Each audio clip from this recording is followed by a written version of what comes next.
An historic night and a new landscape for politics across Indiana. A new governor is set to lead. Thank you very much. A Democrat will fill the shoes of the longtime Republican senator. Teachers made their voices heard. And Republicans now have a strong grip on the legislative process in the State House. We're digging into how Hoosiers voted at the polls and where we go from here on this edition of Indianapolis This Week. From RTV6, Indianapolis This Week. Tuesday marked another historic election night for Indiana and a real change for leaders in our state. The biggest race for our state, Indiana's 50th governor, will now be Republican Mike Pence. Pence took the podium at Lucas Oil Stadium, which served as Republican headquarters for election night, surrounded by family and his supporters. It was a long night after a long campaign, and it came down to a tighter race than many expected. The long wait paid off for supporters when Pence gave his victory speech. And Pence says there's a lot of work to do. Because of the progress we've made in the past 8 years, Indiana's on the verge of an era of growth and opportunity, poised to go from good to great, to take our rightful place as the leading state in the Midwest and one of the fastest growing state economies in the United States of America. And tonight, Hoosiers reached for that future. And joining us now are all of our political insiders who are right here tracking the results on election night. Our insiders include Republican Robert Vane, Democrat Laura Beck, IndyPolitics.org editor Abdul Hakim Shabazz, and Democrat Kip Tu. Welcome again, everyone. It's like you never left. We changed our clothes this time. I'm sure you're so excited to see us again. I am excited. I want to hear now that you've had a few days to think about things. You know, what do you think about the governor's race? First of all, it was closer than a lot of people thought, Kip. It was a very close race, and it's the first time since like 1914 or 1912 that a governor's going to be taking office having not won a majority of the votes. He got 49.6. He stopped just short of a majority. So that race ended up exactly what I was talking about several weeks ago. There was a three-point race, and it ended up being a three-point race. Mike Pence probably won the race in his own congressional district, interestingly enough. If you look at Marion County and the surrounding donut counties, they ended up pretty much what people thought they would end up. Pence really saved his governorship by the 12 years he spent in Congress and the people in his congressional district getting going. So did Democrats not spend enough time in his district then to get out the vote that they needed? Or? Oh, I don't think that's the case. I mean, I think Democrats really surged at the end, and I think part of the reason why that is because John Gregg changed his traffic and started really running the anti-Tea Party ads that were linking Murdoch and Pence together, using some of Pence's own words against him. I mean, I think that congratulations do definitely go to Mike Pence. I mean, he won the governor's race, and I think it's absolutely wonderful that he and his family are going to be moving into the governor's residence. Welcome to Indianapolis. I'm really thrilled they're going to be there. It's an incredibly important place for the first family to live, so I think it's terrific. For Mike Pence, though, the challenge now remains. He campaigned on jobs in the economy. He didn't talk about social issues. So now he's got an opportunity to essentially remake himself by not focusing on social issues and focusing on jobs in the economy. So I certainly hope he does that. No reason why Mike Pence won't. When Mike Pence and the Governor Mitch Daniels had their sort of joint news conference this past week, I was there. The question was asked, are social issues going to show up at the front? I was like, no, we campaign on jobs, we campaign on education, we campaign on the economy. There's no reason why Mike Pence won't keep his word. And I would actually argue that in a sense, Richard Murdoch actually helps this because it shows my more hardcore conservative friends that guess what, I can't use that term on television because it's a family show here, but the you-know-what crazy people, doesn't get you anywhere. It gets you, it gets you lost. So I think the Pence people, that lesson is not lost on them. They will govern, and they will do quite well. He's going to have a super majority in both houses. He can pretty much do what he wants, though, right? Absolutely, but he made it clear that he's not going to take that approach. He could take that approach, but he's not, and that's just an extension of how he campaigned. I mean, did John Gregg do better than perhaps many people thought he was going to do in the summer when the poll came out that said he was down 18 and 25% had ever heard of him? Of course, he was always going to do that. I don't think John Gregg was a bad candidate. I know a lot of people have beaten up his campaign, especially for those ads.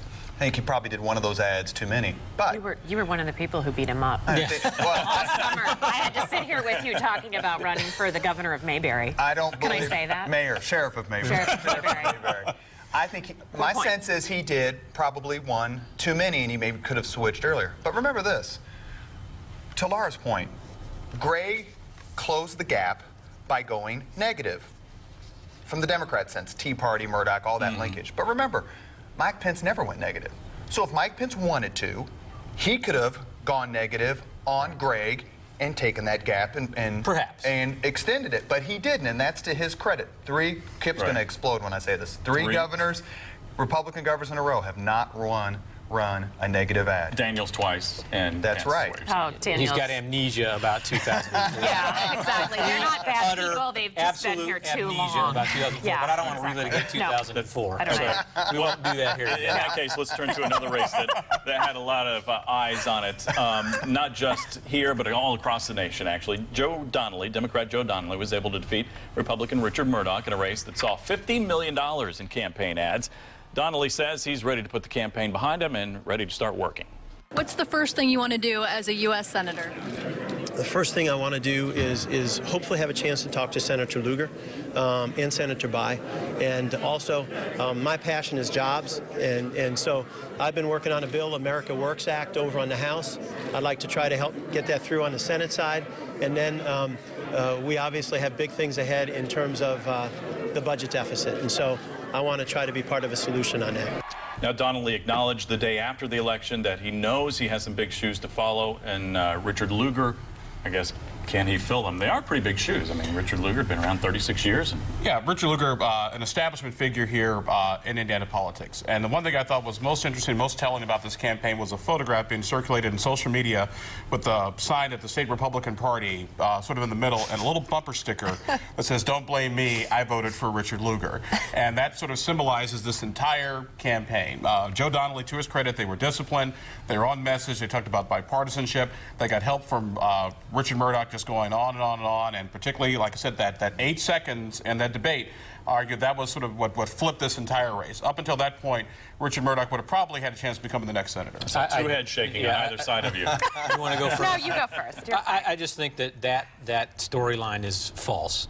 Internal polls for our candidate, Joe Donnelly, had him leading most of the summer, and I think he maintained that lead. I think Richard Murdoch did make a huge mistake, and it did cost him a close election, and ended up not being as close because of that.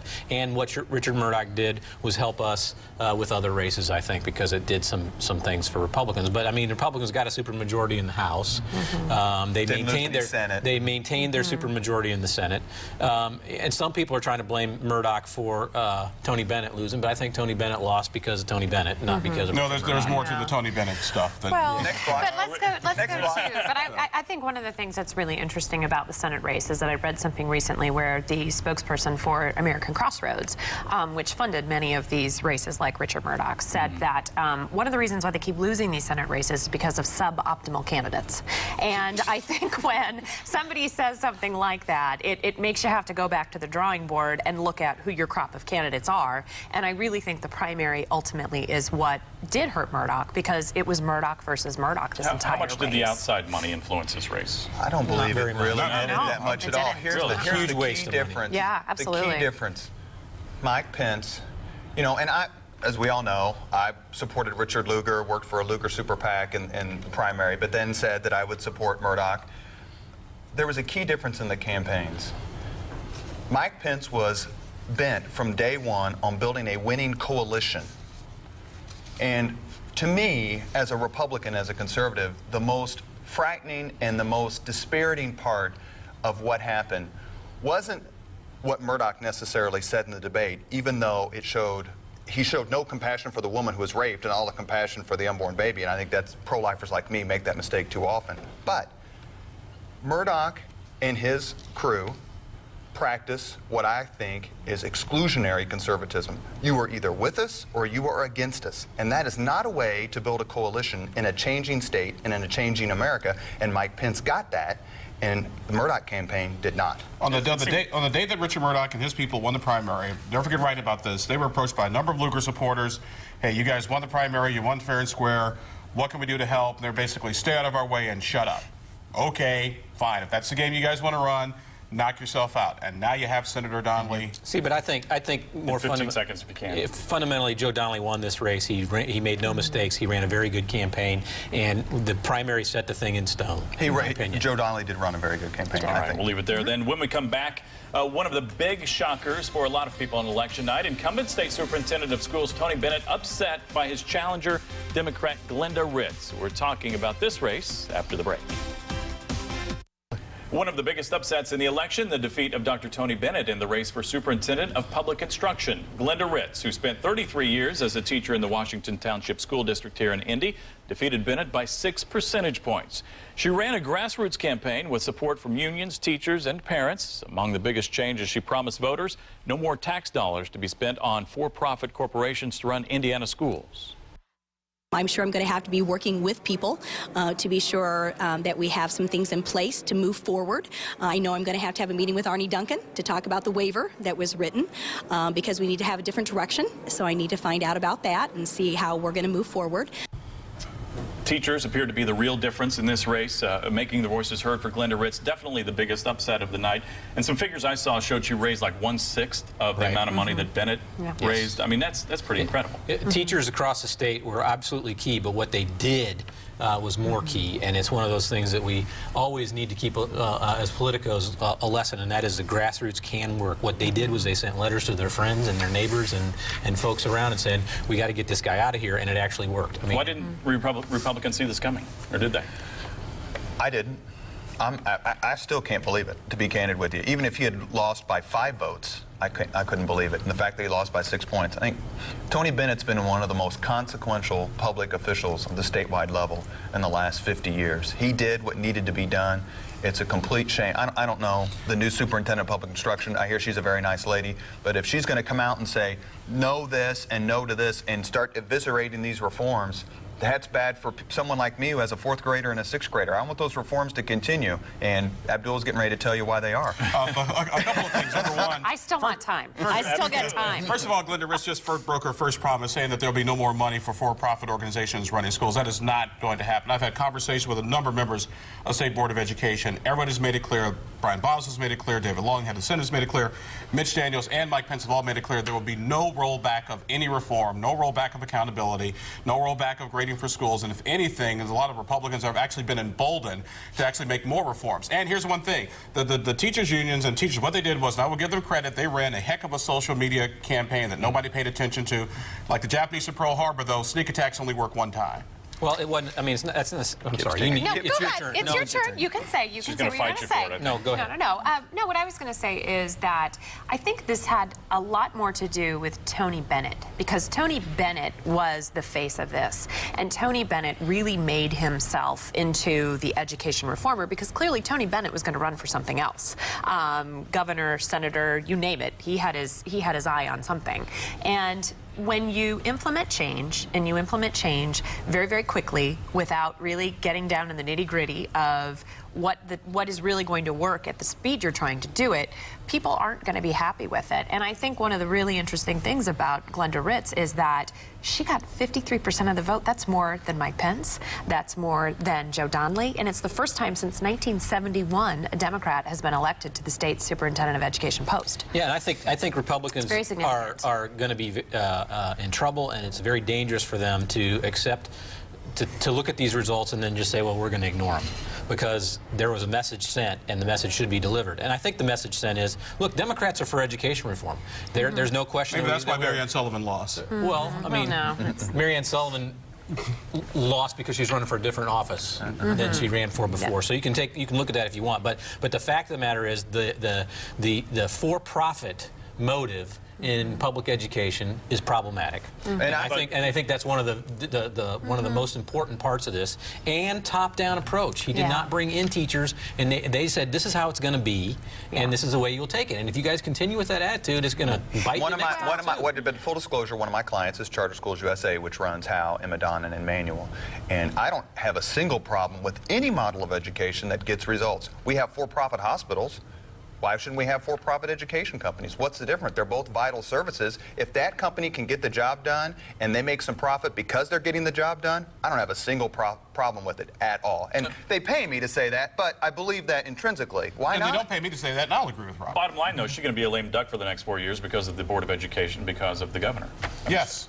Well, I don't think so. I mean, and here's why. I think because teachers have a voice now. They showed their voice. She got more votes than anybody else. She got a higher percentage. And if Republicans adopt this attitude, then they will rise up once again. Because Greg Zeller was the top vote getter. Greg Zeller was the top. You're right. But I think what Speaker Bosma said on election, or the day after, was, you know, they were talking about making it an office that was appointed by the governor. They've He already says, backed we're off. not going to do that now because it would look political. So that's an example where I think the Republicans are saying, hey, let's take a cautious approach. All right, let's leave that here for right now. Coming up, we're going to talk about the biggest race of them all on election night, the presidential race. President Obama won this election, and he won it convincingly when it comes to the Electoral College. That and a recap on congressional races around the state after the break. All right, we are back with our political insiders to talk about the biggest race on Tuesday night. President Obama was elected to a second term in office, and was the margin in the Electoral College what any of you thought? I mean, I think everybody thought it was going to be much more around, I don't know, 300, 250 or whatever the breakdown might be. Can we first let Kip show his cufflinks? Oh, yeah. They're not doing Tell us about the cufflinks. No, look, I think that most people were a little bit surprised by Electoral College. I was too. I didn't think at the end of the day he was going to carry Florida, and he did, and that's, I think, what made it a bigger blowout than it was. But one of the important things, I think, for Democrats in the country here is that he is the first Democratic president since FDR to win back-to-back majorities. Even Bill Clinton, when he won twice, didn't get a majority of votes in the United States, and so I think that helps all Democrats say, you know, look, we've accomplished something different here. We're now a majority party in the United States of America. In fact, we gained seats in the Senate, and if they'd run on the 2010 maps in Congress, we would have taken over Congress, the U.S. House of Representatives as well. So it's a majority Democratic party in the United States of America, and hopefully Republicans, the fever is broken on the Tea Party in Washington, and we're going to start getting along and getting stuff done, and not taking a fiscal cliff. The battle's already beginning, though. The inside battle in the Republican Party has already started. One of the big things is going to be, you know, all the super PAC money that was running around all over the place. Karl Rove, Americans for Prosperity, hundreds of millions of dollars spent, and what did you get? You got basically the exact same government that you had before, and that's going to make a lot of people do some soul searching. The other thing, too, my Republican friends are going to have to understand that more of America is starting to look like people of my complexion and people of Laura's gender. And if you don't start, that's right. And if you don't start, gosh darn it, you know, realizing that it's not all the party of my good friend Mr. Kip 2 here, my favorite white male after Robert Vane. You know, you will be regulated. Your favorite? One of them. Well, one of. Run. Yeah. One of. Troublesome. Yeah. Problematic. You're going to be regulated to minority status permanently. I think what was really, I had an opportunity to watch Diane Sawyer's very coherent interview with John Boehner, Speaker of the House. And I thought it was fascinating that he said, Obamacare, it's the law of the land. And I think that is a very stunning admission coming from him. And I'm not sure how much we'll have of kumbaya moments, but I'm hoping that we'll have a few, especially on that one, because it certainly stands to benefit people like me who have pre-existing conditions and can't get health insurance on my own. Are we going to have kumbaya moments, Robert? Can I just punt? Just let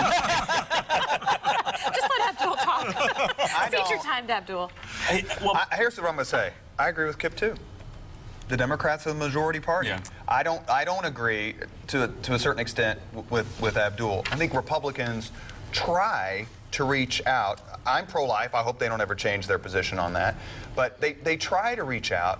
And what happens, I think, sometimes is and I would say this in the black community, they just don't want to hear it. I mean, if there's going to be a conversation, it's got to be two-way. We saw that in the mayor's office in 2011, where Greg Ballard spent 4 years spending millions of dollars because it was needed in these black neighborhoods, and he still didn't do as well as I think he should have based on his accomplishments. But on the women's vote, I think there's a compelling case to be made that women care a lot about every issue, not just ones that are particularly associated with them because of their physical nature. But when you have this, what I believe is a false narrative of the war on women, then you have what happened in Missouri and what happened here, then it's easy for someone to believe that that's true because of what was said. I mean, what Todd Aiken said is just madness. It started with trying to defund Planned Parenthood. It continued with Virginia, where they said transvaginal ultrasounds. And then Aiken made his comments. Then Richard Murdoch. So to say that it was a false narrative is just not fair. I don't believe there was that an it's attack. A war on women. To defund Planned Parenthood? No, I don't. Because if they don't pay the Obama White House do not pay women the same amount of money as men. I got news for you. Yelling at me? Women think it's a war on but I mean that's true. I understand. No, I understand that point. I love how white men always just like to yell over the women in the group wait a about second. the If you'd war like to on jump in, women. since this is a women's issue. Well, I think that there are so many issues that are important to women and men, and I think that as we go and we vote, the more educated we are, the better off we are. I do think equal pay benefits women and men because it benefits our families. I mean, good education for our kids benefits women and men. So I think, though, to act like there isn't a war on women is disingenuous because I really think there are specific women issues. A war on women. I think there are specific policies targeted at women to keep us down. I'm being told we got to wrap. And we got to pick this up. And I got the last Can I just word. say, though, 2 women elected to Congress in Indiana for the first time, Yeah, right? that's very exciting. And they were Republican Republicans. women. Republican women, but first. still. Julia Carson Conservative was elected. She was a woman. Conservative Republican women, exactly. All right, we got to leave it there, guys. He has But to make get sure the to stay up last to date on political views anytime by following our insiders, Laura, Robert, Kip, and Abdul, on our Capitol Watch blog. You can find the link on our webpage, theindychannel.com. Indianapolis This Week continues after the break. Public officials accused of misusing and even downright stealing your tax dollars often escape prison time. Our Call 6 investigator Kara Kinney discovered few public officials ever face criminal charges. RTV6 found a third of Indiana public employees in financial corruption cases never face criminal charges. In fact, prosecutors say sometimes they can't file charges even when they know a public official took your tax dollars. The Call 6 investigator spent months searching for answers from prosecutors, state leaders, and from government employees. All right, and that's coming up Monday night on RTV6 News at 11. And that is it for this edition of Indianapolis This Week. I'm Todd Connor. Have a great day.